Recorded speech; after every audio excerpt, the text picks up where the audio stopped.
Men, we need to focus. Meron tayong importanteng mission ngayon.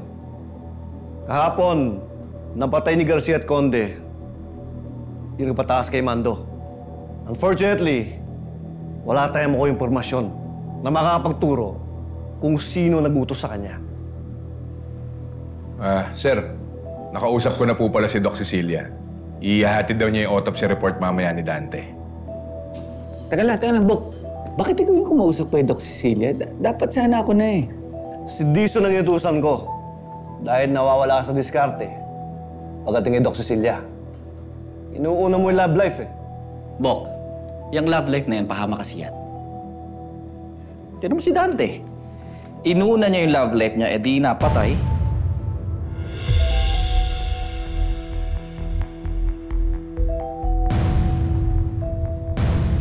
Anyway, sa tingin ni Conde, mas mabuti siguro kung aantayin na lang muna natin yung autopsy report bago tayo kumilos. sige. Sa ngayon, standby muna tayo. At lahat ng impormasyon na makuha nyo, i-report nyo sa akin. Dismiss. Garcia, Conde. Iyan muna kayo. May ipapagawa ko sa inyo.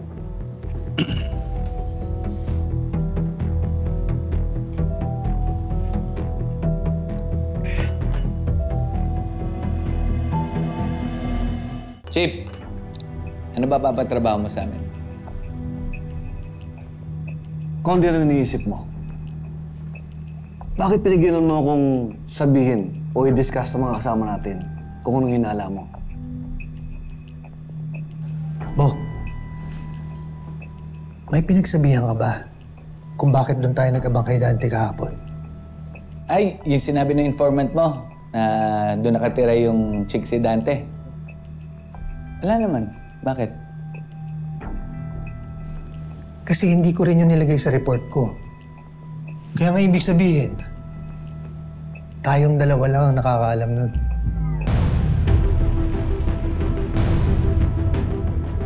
Sir, parang alam ko na kung paano mahuhuli ang ahas dito sa Station 12. Sana lang mali yung hinahala ko.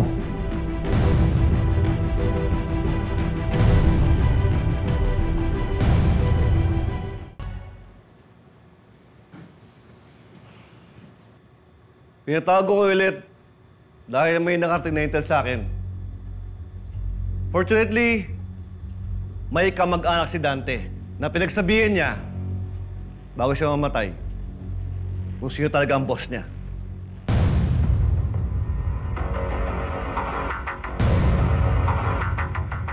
Nandito sa mga files na to yung address ng kamag-anak ni Dante.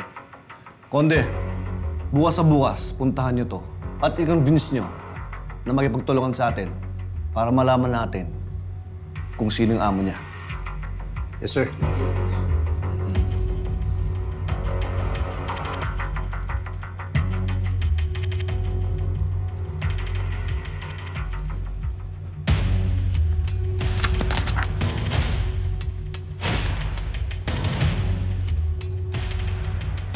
Sige na, dismiss.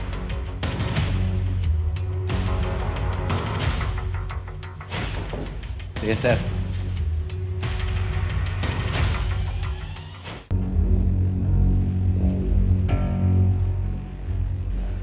Balibok, may sakit si Aling Isang.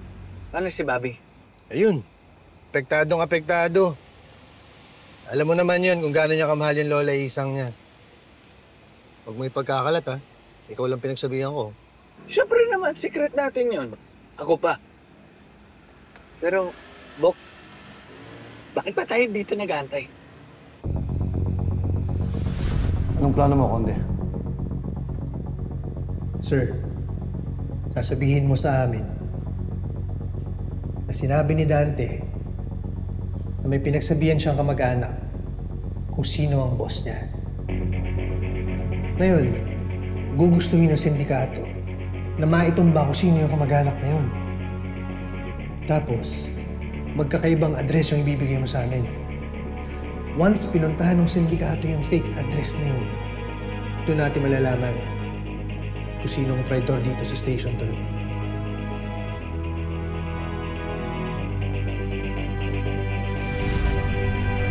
Yan yung address na binigay kay Regan. At siya yung pinaghihinala mo. O di ba sinabi niya kanina, love life daw si Dante? Wala naman ako ibang pinagsabihan eh. Sabi mo wala ka rin ibang pinagsabihan, di ba? O paano niya malalaman yun? Oo nga. Alam mo, believe naman ako sa instinct mo, pero sana lang mali ka ngayon.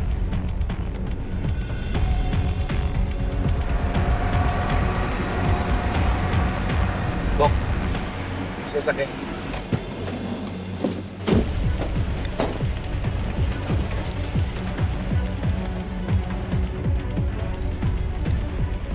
Bok, Kargado. Bok, mukhang hindi nagkamali yung duda ko. Si Robles nga yung ahas ng Station 12.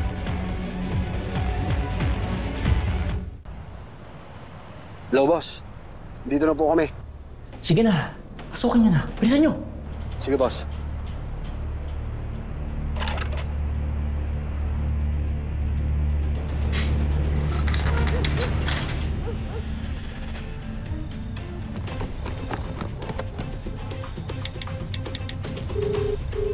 Boss, mukhang wala ng tao dito sa bahay. Mukhang nakalis na eh.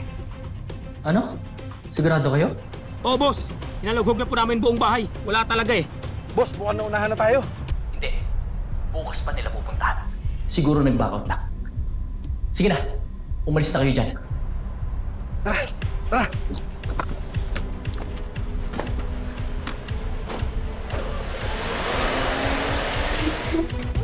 Ano bang? Anong plano natin dyan kay Robles? Upakan na natin. Ang gigigil na ako eh. Alam mo, siya yung dahilan eh. Kasalanan niya kung bakit ang pangit ng tingin ng mga tao sa mga pulis dahil sa mga tulad niya. Relax ka lang, Bok. Gusto ko na rin sampulan talaga yan si Robles. Pero magantay muna tayo, huwag ngayon. Kailangan malaman muna natin kung kanino talaga siya nagre-report. Tapos, Eh di tsaka natin siya kukuyugin. yan. Gusto ko yan. Kaya lang, ano nang gagawin natin? Ngayon, alam na natin na siya yung tuta ng kalaban natin. Matagal-tagal na rin tayo nakahinto dito. 2 oras ah. Mabuti pa, bumalik muna tayo sa station. Mamaya, makahalata na si Robles na entrapment lang to. Wala pa rin naman talaga ang witness. Robles.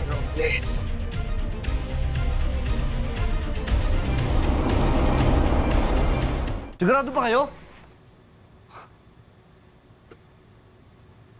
Si Robles? Eh, hindi rin nga kami makapaniwala, Chief. Eh, gusto na nga upakan ito kagabi eh. Kaya nga, Chip eh. Feel so betrayed. Ang bait-bait ko pa naman sa taong yun. Saka ang humble-humble ko sa kanya. Tapos ginaganito niya tayo. Tignan mo si Dante. Inuna niya yung love life niya, edi napatay.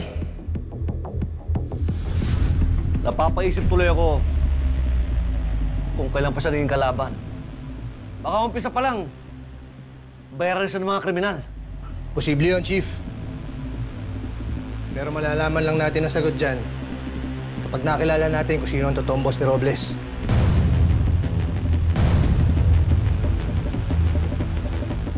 Konde, hindi siya pwede makatunog na alam na natin ang totoong kulay niya.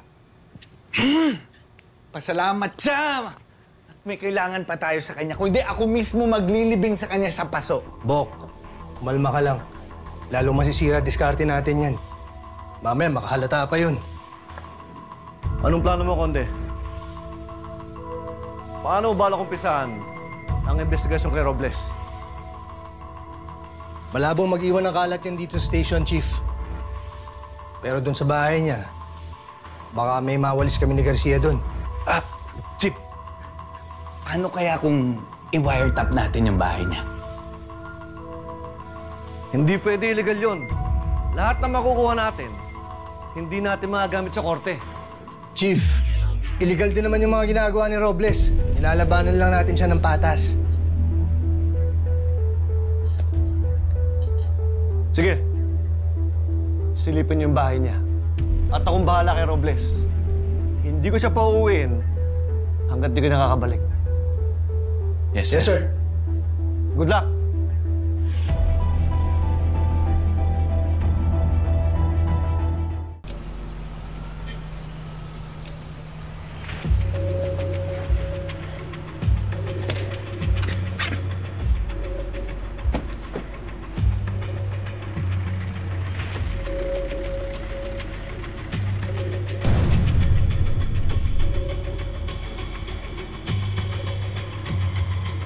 Grabe rin laki ng bahay dito ni Robles, ha? Para sa sweldo ng isang polis. Tapos mag-isa lang daw siya dito. Yun ang press release niya sa station. Eh, malay natin, may kasama pa pala siya dito. Sa bagay. Ako nga, press release ko nung kami ni Cecilia. Ayun, unahan tuloy. Mga press release na yun.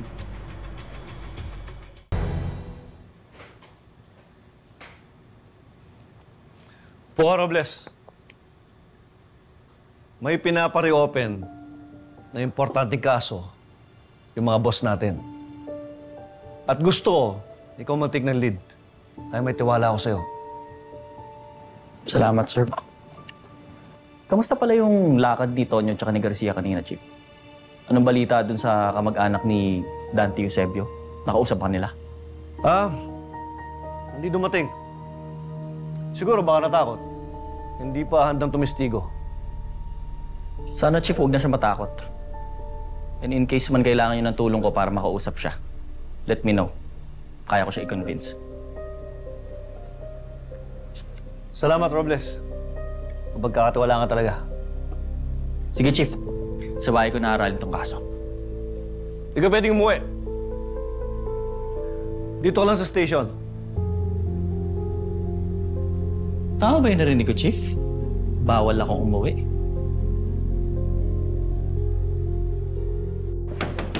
Tao po! Tao po! Uy! Ingat ka, ingat ka!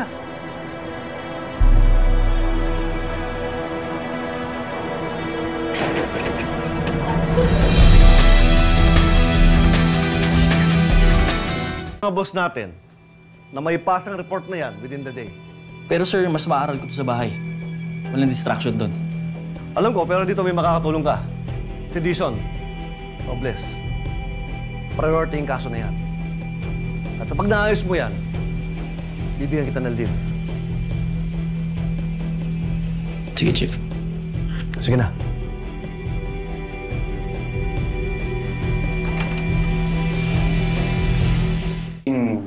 Selena at Cecilia. Parang iba na yung pakiramdam ko kay Selena. Ano mo ba malalaman ko siya na yung dawan? Bok, ikaw kay Bobby, sa tingin mo ba siya na yung dawan? Ano? Tipid naman ito sumagot. Pasensya na, Bok. Ginagawa ako eh. Sorry. Sige. Tuloy mo lang yung pagkalikot dyan.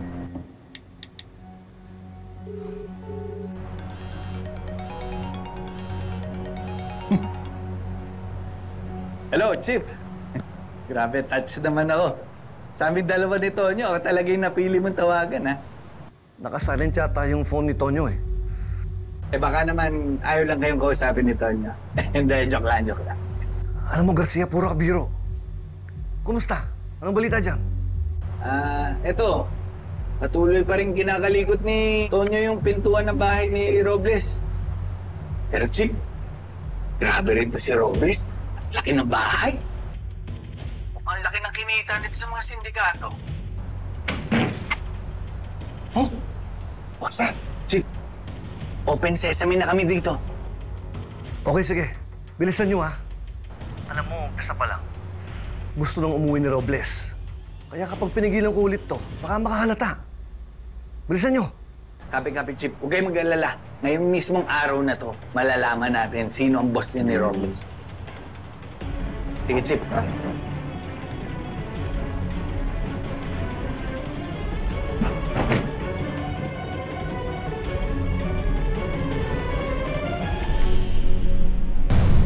Anong ginagawa niyo sa bahay ni Robles, Conte? Sir, ito pala yung mga pinapakuha niyong files. Salamat, Noble. Bok, Bok, saan pala pumunta si Tonyo at si Garcia? umalis sila kanina eh. Balita ko kasi hindi sila sinipot nung witness na kamag-anak ni Dante Eusebio. Ayun ang hindi ko lang alam. Bakit ba? Hindi kasi mag-offer sana ako na i-convince yung witness. Nako, Bok, huwag ka na mag-offer.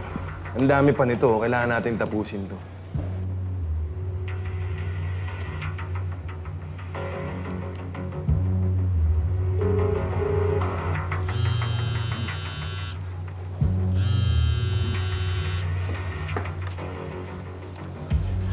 Bok, sagutin ko lang to. Uy, bumalik ka. Ang dami pa nito, ha? Mabalik ako.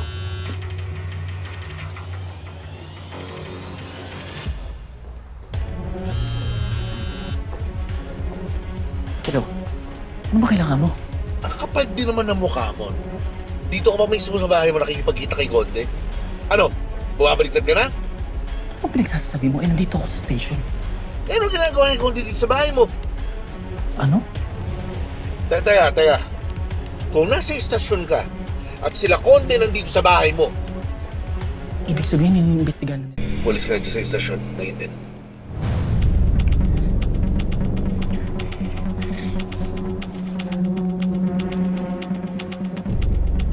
Bok, kailangan pa umuwi. Uy, teka lang. Sabi ni Chief, di ba walang aalis hanggang di na... Sabi na nga mga emergency! Robles! Saan ka pupunta? Sabi ko sa'yo, di ka pwedeng umalis. Chief, may family emergency kami. Kailangan ko umuwi. Subukan mo umalis!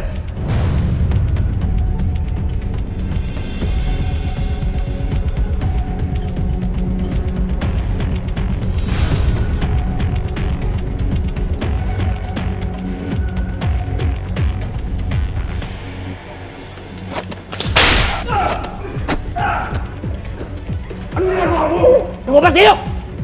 Sabi ng labas eh!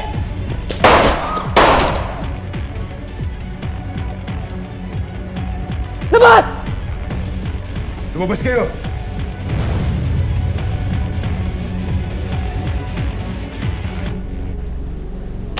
Grabe rin to si Robles, no? Malinis magtrabaho. Wala tayong nakitang ebidensya bukod dun sa passbook. Oh, ano yun? Yan po lang sasakyan na yan, oh. Kanina ko pa yan napansin eh. Kasabay natin dumating. Hanggang ngayon, nandiyan pa rin.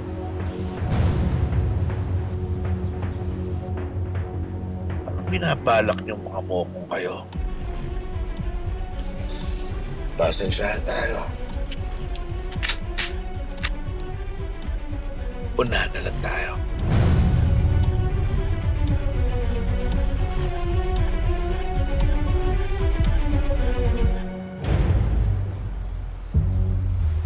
Yaman na yan. Punta na tayo Station 12.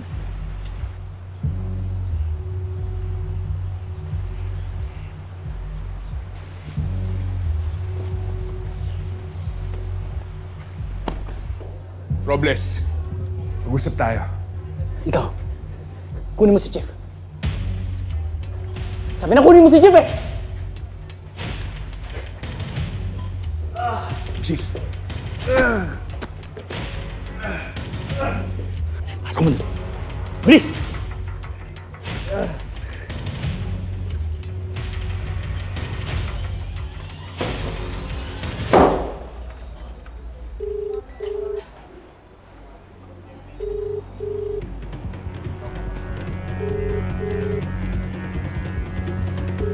Mira! Jake, ano nangyayari dito? Si Lieutenant Robles. Hinosage yung mga kasamahan namin sa taas. Ano? Teka lang. Ano ginagawa mo? Jake, kailangan ko to ibalita. The people have a right to know kung ano nangyayari dito.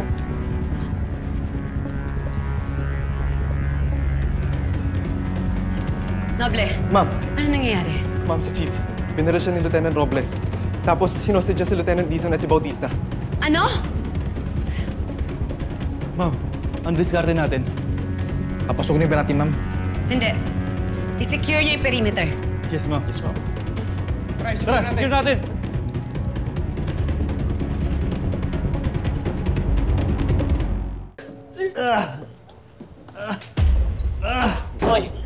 Hoy! Hindi dyan. Doon.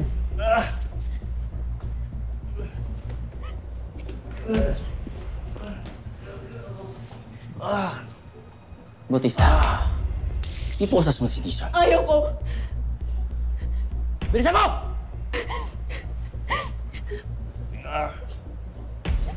Sir, Iposas mo doon. sir, sorry, sir.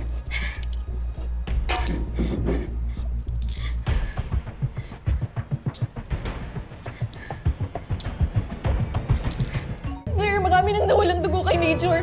Kailangan na natin siya madala sa hospital. Hindi ka! Kung may alis dito, ako yun. Hindi si Chief. Naiintindihan mo? Robles, paano ka lalabas? Kung ayaw mo masaktan, sumuko ka na. Ano ko sira?